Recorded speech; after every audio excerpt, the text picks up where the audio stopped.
membuka acara ini dengan bersama-sama membacakan basmalah.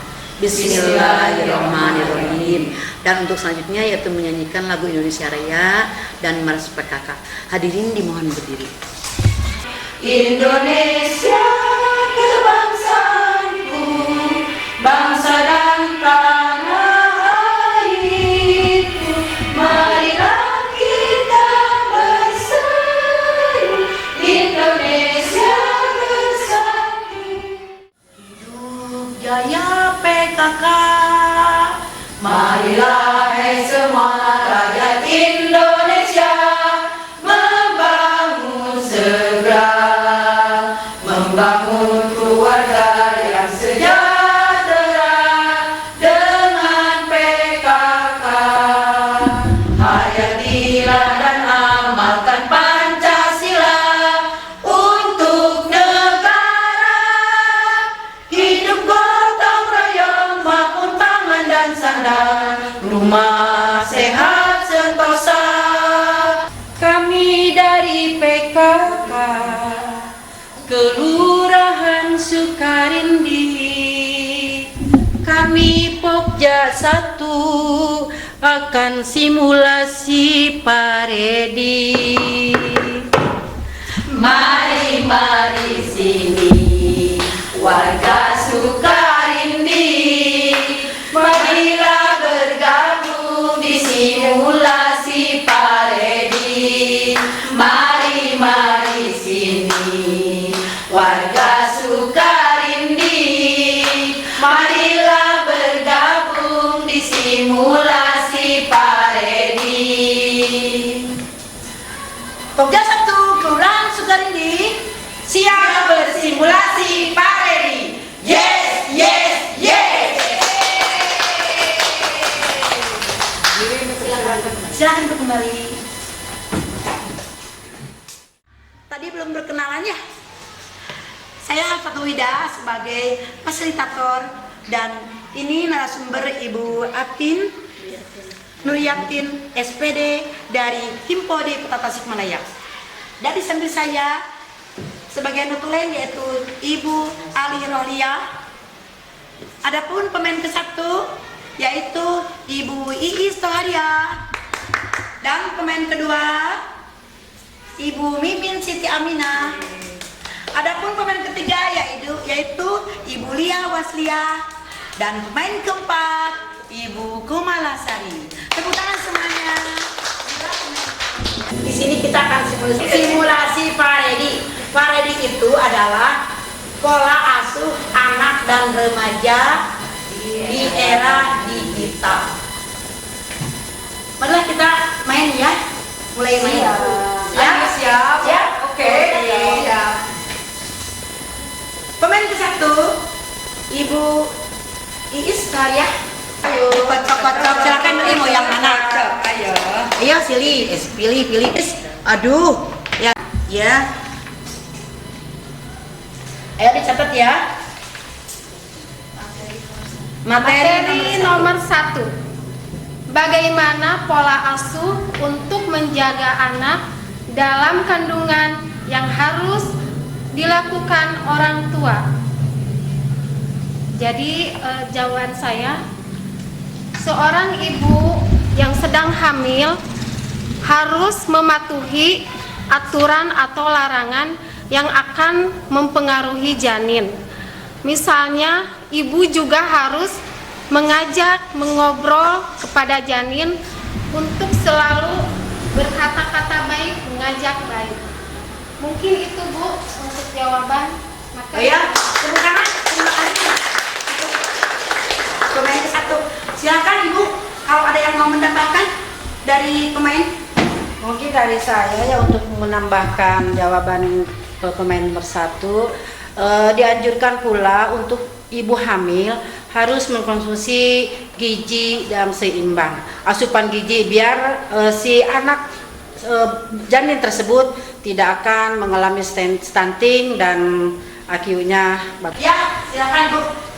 Akan ya Bu, jadi si ibu hamil teh harus secara berkala memeriksakan kehamilan dari semester 1, 2, 3 sampai melahirkan, sehingga perkembangannya terpantau sehingga melahirkan anak dengan sehat, ibunya sehat dan anaknya sehat. Ya. Ibu kadar PKK terutama di Pokja 1 luar biasa. Semua sudah paham dan sudah tahu bagaimana pola asuh untuk menjaga anak dalam kandungan yang harus dilakukan orang tua. Semua tadi jawabannya benar sekali ya. Ternyata Ibu sudah paham di sini ya di Kelurahan Sukadini tentang pola asuh anak. Betul sekali Bunda semua Pokja PKK Kelurahan Sukadini bahwa pola asuh anak itu harus mulai dari dalam kandungan, mulai anak tumbuh janin di dalam kandungan sampai anak lahir, di mana orang tua harus selalu menjaga komunikasi, di mana komunikasi itu harus distimulasi, dirangsang. Dirangsang gimana Bu?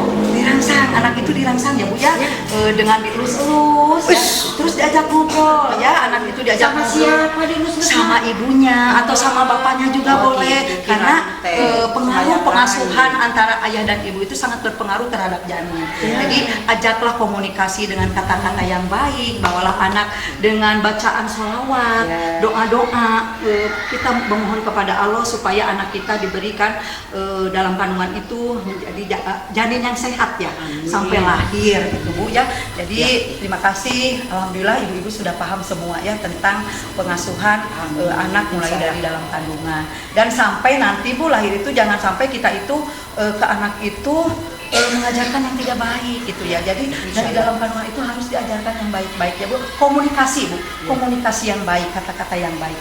Itulah yang dapat saya sampaikan. Terima kasih. Assalamualaikum warahmatullahi wabarakatuh. Waalaikumsalam. Terima kasih Bu. Terima kasih. Terus selanjutnya untuk pemain kedua. Dikocok dong. Ayo. Dikocok. Mangga. Milih mau yang nyanyikan pelangi ciptaan.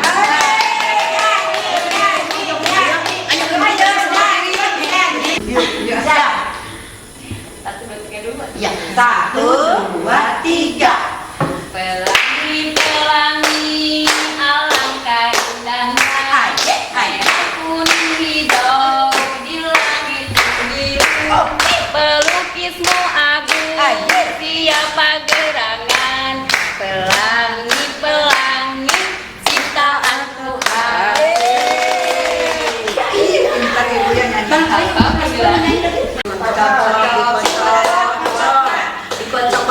Dikocok. Silakan untuk pemain ketiga. Pilih 10. Yo. Nomor 10. Nah, nomor 10. Iya. Bagaimana anak balita mendapatkan rangsangan pengaruh yang baik? Bagaimana? Menurut saya, orang tua itu sebagai figur sentral di keluarga, jadi harus berperilaku baik supaya ditiru, dicontoh, dan akan dilakukan oleh anak. Oh gitu. Oh iya. Main HP gimana anaknya nanti nyontoh? Bagaimana anak balita mendapat rangsangan pengaruh yang baik ya. Orang tua itu sebagai figur Bu. Tadi Ibu katakan bagaimana ibunya suka main HP, karena di era digital ini bukannya ibu, semua pembantu juga ya Bu ya, selalu memakai HP. Nah di sini Bu yang perlu kita kaji bahwa kita sebagai figur, sebagai contoh misalnya gini, anak-anak mulai usia dini aja Bu, usia 2 tahun udah memegang HP Bu, bermain YouTube. Bagaimana nantinya gitu ya. Jadi ibu sebagai figur harus memberi contoh, ibu jangan main HP, ada waktunya Bu. Boleh main HP tapi ada batas waktu. Misalnya, nah boleh main HP dari jam sekian sampai jam sekian, misalnya 1 jam, kasih ibu waktu. Dan ibu juga harus memberikan contoh, ibu jangan main HP terus gitu ya. Ibu tengah depong di kasur, main HP, hari kabudak tehnya, nak, ulah main HP wae, hari ibu nak main HP. Seperti itu kita sebagai ibu harus menjadi figur, karena kita itu sebagai model Bu. Ibu itu sebagai model, karena yang utama dan paling pertama yang utama itu adalah pendidikan di keluarga Bu. Jadi ibu itu harus sebagai contoh, sebagai model untuk anak-anak kita menjadi anak yang soleh dan soleha. Ya. Dikocok-kocok, dikocok. Nomor 16.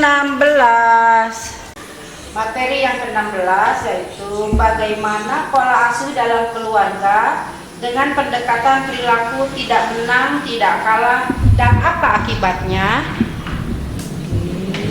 Akibatnya gimana, Bu? Akibatnya, dan kita lihat untuk pola asuh dalam keluarga yaitu di dalam keluarga terutama dari sedini mungkin anak-anak harus dibekali modal agama yang paling dasar. Terus